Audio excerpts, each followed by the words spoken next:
Today I'm going to share 14 of my absolute favorite iPhone apps that add heaps of value to my life across 3 categories, which are productivity, lifestyle, and then health.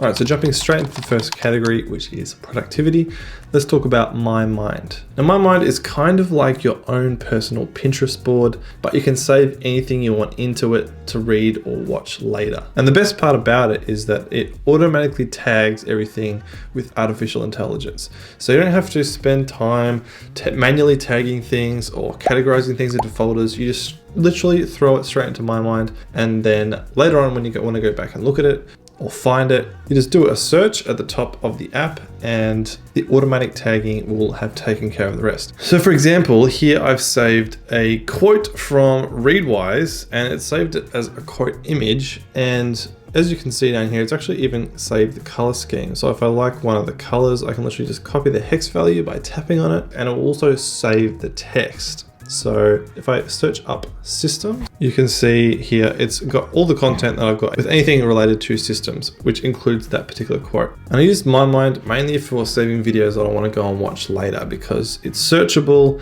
and it's really graphic, but also use it for all sorts of other things, including quotes, articles, just general images, all sorts of different things that I find interesting and want to go back and look at later. All right, so next up on the list is Obsidian. Now, you may have heard of Obsidian if you're into second brain type stuff, but basically it's kind of like your own personal Wikipedia. That's how I think about it, because you can create really basic text notes within Obsidian, but then you can link those notes to other notes within Obsidian. And that's the really cool thing about it. Here you can see I've got a little kind of graph or graphical view of my notes, and you can see how I've got links between all my different notes. So if I zoom in a bit, you can see right at the center here, I've got a whole bunch of books, and I can go through all the different books I've read.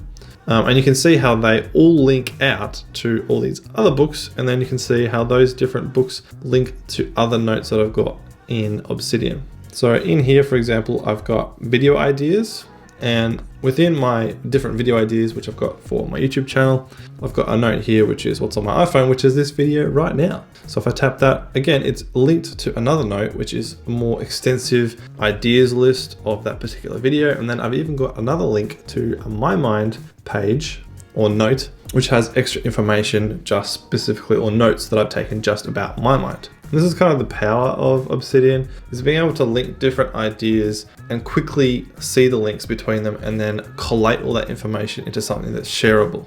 So it's kind of just a good central place where all my information and all my notes that I might have use for, or I might want to link to other ideas, all get stored. So next up on the list is a super simple app, and it's just called Notebook. And the best thing about notebooks is if you've got an Apple Watch, you can dictate to the companion app on your Apple Watch, which then gets synced to your iPhone app. And I find this just super handy if I'm out and about. I can even record audio notes. I literally just tap a couple of buttons on my Apple Watch, speak into my Apple Watch, and then it all gets transcribed and synced to my iPhone. And then later on I can come back. And this is really great because sometimes, you know, you have those moments where you think of something or you have some great insight and then you just forget it because you don't note it down. But Notebook just sort of reduces that friction, particularly if you've got an Apple Watch, because you can just quickly tap and then start speaking, and then you've recorded that thought forever. All right, so the next app, which you may have heard of before, is Instapaper. And the main use for me is to save articles specifically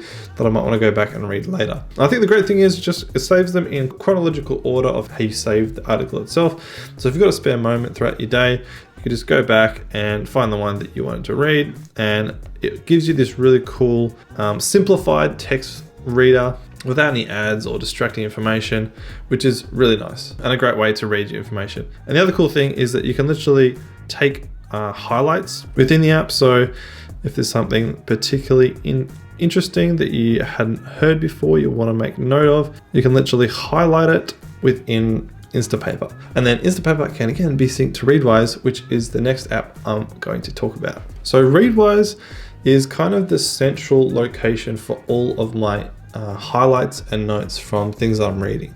So for example, Kindle books or articles, like I said, through Instapaper that I might be reading and creating highlights. But the cool thing is they all get synced to Readwise. And as you can see, my highlights feed, I've got a few highlights from some books that I've been reading recently. There's a daily review feature where you can go back and review quotes or highlights that you've made from previous books. And this is kind of just a cool way of resurfacing information that you've read before that you found resonated with you. It also sends you a daily email, and you can set that to like weekly if you want, with just 3 quotes or 3 highlights from books that you've read. You can sync all sorts of things, including tweets as well.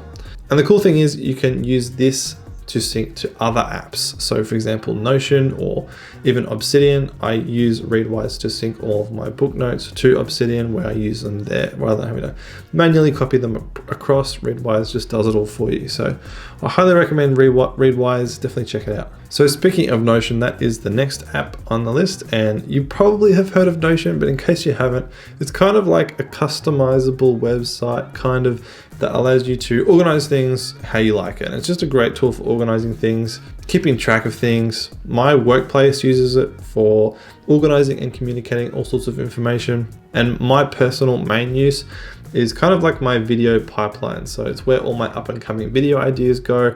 I've got templates for YouTube scripts and stuff like that, which I can just automatically load up. And then this helps me to stay on top of my schedule. So for example, right here, you can see ready to shoot this video, which I'm shooting right now. Again, there's so much in Notion. There's a desktop app. There's a whole community around it. So if you're interested, definitely give it a Google or YouTube. There's so much information out there. Okay, so the next app on the list is one that I have become kind of known for, especially amongst my friends, which is the Kindle app.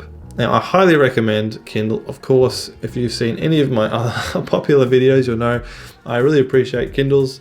But the great thing about the iPhone app is that oftentimes I find myself not taking my Kindle out of the house. I usually read it at home, or sometimes if I'm particularly just wanting to focus, maybe I'll take it to a cafe or something like that. But I don't carry it with me all the time. I definitely don't carry it with me to work. And so having it on my phone is really handy, and it's a great way of just being able to access and read your Kindle books anytime, anywhere, especially if I'm like at work on a break and I just want to do some reading. I can just whip up my phone, open the Kindle app, and I've got all my Kindle books, my entire Kindle library, and I can just go ahead and start reading and taking highlights and then syncing it all to Readwise and all that kind of stuff. So definitely recommend the Kindle app. All right, so next up, the lifestyle category. And the first app in this category is called Life Cycle, and it gives you some interesting insights about your life. So for example, you can see here, it's giving me a circle graph view of my day today. So I spent 7 hours, 24 minutes sleeping, or at least in bed. So far I've spent just over 3 hours at home, and then you can see 8 hours at work. I've got a couple other things in there, including my commute to work, and then some time at the gym a bit earlier, half an hour at the gym. And then this goes on every day. It just automatically tracks in the background. And then it gives you a week view, so you can see what I did last week. It gives you sort of a breakdown.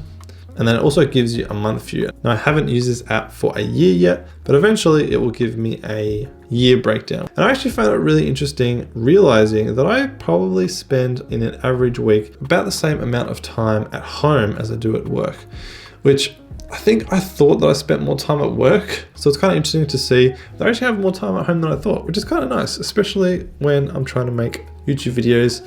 It's kind of like, oh, I've got more time to do this than I realized. So definitely some interesting insights that come from this app. Now, the next app on the list is definitely really useful, at least I find it really useful, and that is the Dalio mood tracker. Now, basically what this app does is I use a home screen widget, as you can see here, and it just says, how are you? And you just hit the face that correlates to your mood the best. So for example, right now I'm feeling pretty good. And then I can say I'm recording a video, and you can do all sorts of, you can literally put in all sorts of custom activities into Dalio so that you can select it to correlate with the mood that you're currently in. Just hit save, and there you go. You can see for me throughout the day today, I woke up kind of average. I had a bad sleep and a late bedtime, and then I was a bit meh throughout the day because there was some stress at work. But then I felt good after my workout, and now I'm still feeling good because I'm recording a video. Then once you've entered that information, you can go to stats and you can see a mood chart. So this is me over the past month. You can see it was down a bit when I was sick, and then it's gone back up a bit over time. And it gives you all sorts of other information, including mood count, average daily mood, mood stability, things that often go together with different types of moods.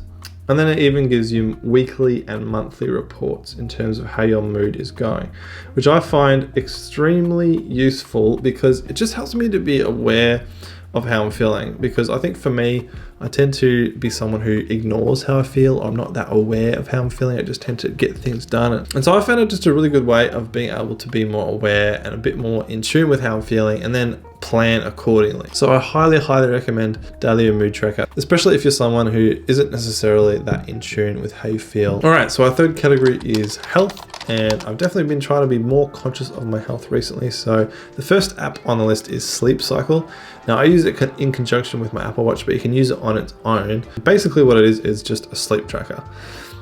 You can enter the time and it will automatically wake you up in a 30-minute window. You can adjust that window, but it will automatically wake you up at the optimal time. So when you're in your lightest sleep. And then if you go to journal, you can see your overall sleep quality, the time in bed, and the time you actually spent asleep. And it gives you a breakdown, including, if you've got an Apple Watch, your heart rate, and it even records audio from throughout the night. So that's some audio of me snoring throughout the night, but it gives you all sorts of statistics, including your wake up mood, your heart rate, and again, similar to Dalio, it gives you a weekly breakdown, as well as general statistics about your overall sleep quality. And you can add tags to see what types of things or activities are increasing or decreasing your sleep quality. So you can see my sleep quality seems to increase when I'm tired, which makes sense. And then it decreases quite significantly when I'm feeling stressed, which again makes sense. And I found it's helped me to be more conscious of making sure that I get the right amount of sleep each night. Next up is a personal favorite app of mine, and that's because I've just gotten really good results with this, which is, it's just called Water Tracker. And that's literally all it is. It tracks how much water, or fluids in particular, you drink throughout the day. So I have a little counter icon on the app itself, and that just shows me how many mils of water I need to drink for the rest of the day. And all you do is tap on it, hit plus, and then you can select from presets, which you can customize, or you can go other, and you can enter all sorts of different types of drinks and the mils. And throughout the day, your percentage will increase, and then hopefully you hit your goal. Again, it gives you all sorts of detailed statistics. You can get a monthly breakdown, even a yearly breakdown. It gives you increased intake statistics as well as decreased intake, and then your most popular beverages. So for me, it's water and then a soy latte. That is my coffee order. But I've just found it really good at motivating me and reminding me more than anything just to stay hydrated, because typically, I'm terrible with staying hydrated. I don't drink enough water. I just drink coffee and a bit of juice. So having an app that has genuinely been really successful, as you can see, I've averaged 2.7 liters in the last month, which is really good for me. Normally, I'd probably drink like half a liter. So yeah, this app has helped me heaps. Highly recommend. All right, the next app is also drink related, but it is specifically for caffeine and your caffeine intake. And it's a very similar concept to Water Tracker, but you just go add drink, find the drink with caffeine that you want to add, and then it gives you your current caffeine level as well as your overall total for the day. But the really interesting part is that it gives you the level you can max out your caffeine before your sleep will be affected. So this sleep line at the bottom here, that's the amount of caffeine that you can have before your sleep's affected. So currently, I'm in the safe zone, which is good, but it's a good way of just, again, bringing awareness to how much caffeine you're drinking and whether or not it's affecting your sleep. And it's made me realize, and I think about how when I drink caffeine in the afternoon, I still have significant amounts of caffeine in my system when I go to bed, and it's probably interrupting my sleep. So I've actually started not drinking caffeine after midday, pretty much. But once again, similar sort of deal. You've got a log and then some insights, so you can see my metabolic trend as well as my average caffeine intake for the day over the past month. All right, next up is Smart Gym. Now I used this just before I recorded this video. So I went to the gym, and The main benefit of this app is when you use it in conjunction, again, with an Apple Watch, but you don't have to. You can use it on its own for sure. And the great thing about it is that it uses artificial intelligence to create a workout plan for you.